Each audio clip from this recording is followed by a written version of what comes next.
মা কালীকে ভাসানে নিয়ে যাওয়ার সময় মা কালী এবং হিন্দুদের উপর পাথরবাজি। দেখুন সেই ভিডিও। দেখুন রামনগর পাঁজাপাড়া, ঠিক আছে, আমরা ঠাকুর বিজয় করতে এসেছি।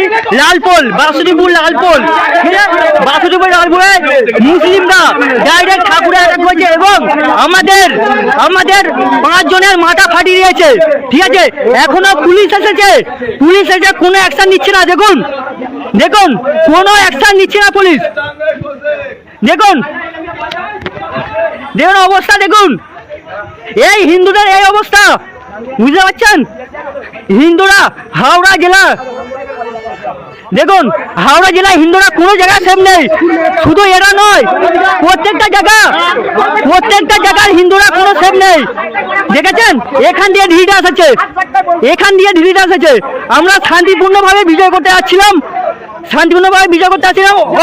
হপকা অ্যাটাক হয়েছে। এখানে হপকা ঢিলিবাজি হয়েছে এবং ঠাকুর সহ আমাদের আরো 5 জন মাথা আহত হয়েছে, বুঝতে পারছেন? দেখছেন তো পশ্চিমবঙ্গের পুলিশের কি অবস্থা। জেহাদির কাছে বিক্রি হয়ে গেছে তারা। হিন্দুদেরকে সুরক্ষা দিতে তারা ব্যর্থ, সেটা তারা সুনিশ্চিত করে দিল। মা কালীকে ভাসানে নিয়ে যাচ্ছিল, তাদের দোষটা কি ছিল?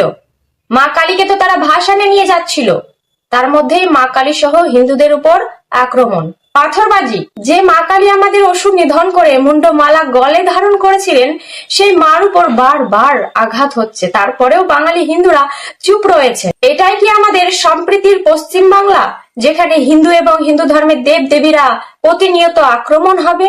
বাঙালি হিন্দুদের দিন হয়ে এসেছে, আর বেশি দিন নয়।